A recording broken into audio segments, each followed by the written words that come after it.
அம்மாவுடைய ஜனாசாவை தூக்குற டைம்ல, உங்க வாப்பாவுடைய மையத்தை தூக்குற டைம்ல இப்பையில இருந்தே பாடமாக்க நிறைய கேட்கணும்.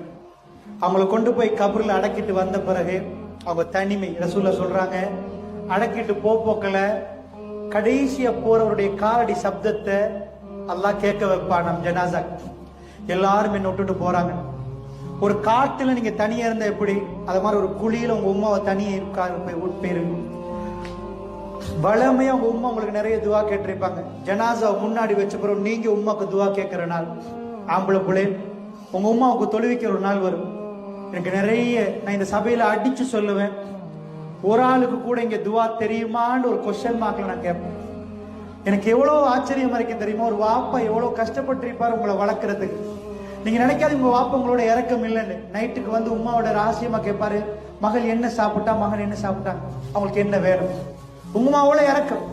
உம்மாவுடைய ஜனாசா முன்னாடி வச்சுட்டு மகன் கேட்கிறாரு.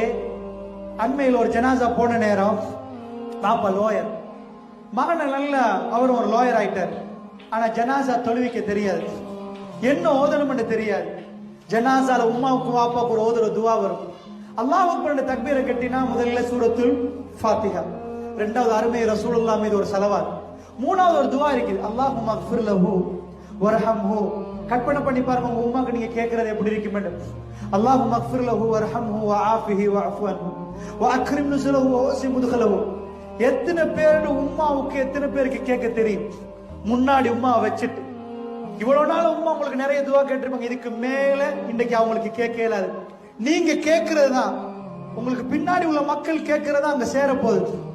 என்ன கேட்கறது தெரியுமா? அல்லாட்ட ஜனாசா தொழு, அல்லாஹும்ம அக்ஃபிர் லஹு யா அல்லாஹ், அவங்க பாவத்தை மன்னிச்சு, வர்ஹம்ஹு வர்ஹம்ஹு, உன்னுடைய இரக்கத்தை உங்க மேல காட்டியா அல்லாஹ், உன் அருளை காட்டு. வர்ஹம்ஹு வஆஃபிஹி வஅஃபு அன்ஹு, அவங்க பிழைகளை எல்லாம் மன்னிச்சிரியா அல்லாஹ்.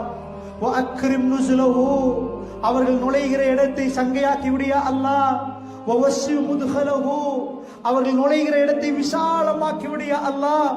வக்ஸில்ஹு பில் மாஇ, எங்க உம்மையா அல்லாஹ், எங்க வாப்பா அவரை தண்ணீரால் கழுவியா அல்லாஹ்.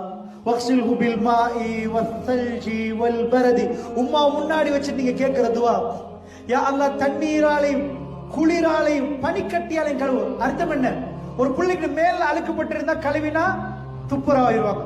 நாங்க இன்னைக்கு என்ன கேட்கறோம் தெரியுமா? யா அல்லாஹ், எங்க வாப்பா வளமையா கேட்பாரு யா அல்லாஹ், துவா கேட்பாரு. இன்னைக்கு அவர் கேட்க முடியல. அந்த துவாவை நாங்க என்ன கேட்கிறோம்? கழுவுன்னா என்ன? கழுவினா தண்ணியால கழுவுன்னா அர்த்தம் என்ன? பாவத்தை கழுவியால ஒட்டி இருந்தா உன் இறக்கம் கபர்ல வராதியா அல்லாஹ். அவர் பாவம் கரைஞ்சு போகணும். இந்த உலகத்துக்குரியவன் யா அல்லாஹ், கோடிக்கணக்கான மக்களுக்கு சொந்தக்காரன் யா அல்லாஹ். ஒவ்வொரு விதையில என்ன வரணும் என்று தீர்மானிக்கிறவன் யா அல்லாஹ். இல்ல கோடிக்கணக்கான எறும்புகளை படைச்சிட்டு அந்த எறும்புகளுக்கு உணர்வு கொடுத்தவன் யா அல்லாஹ். நான் வந்து ஒரு பானியை கொட்டினா எறும்பு போய் மெசேஜ் கொடுத்துரும், பானி இங்க மேடையில ஒரு எறும்புக்கு பின்னாடி மறு எறும்புக்கு பின்னாடி மறு எறும்புக்கு பின்னாடி லைன் பண்ணி வந்து எறும்பு அந்த பானியை சாப்பிட்டு போகுதுண்டா இறைவா. அந்த உணவை வச்சு அந்த எறும்புகளுக்கு மெசேஜ் அனுப்பினவன் நீ இறைவா.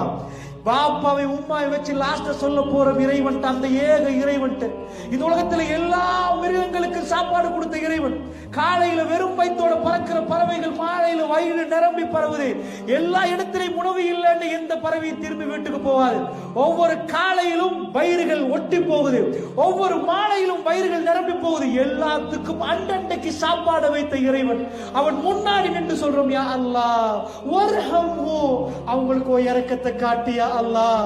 வஆஃபிஹி வஅஃபு அன்ஹு, அவங்க பிழைகளை மன்னித்து விடியா அல்லாஹ். வஅக்ரிம்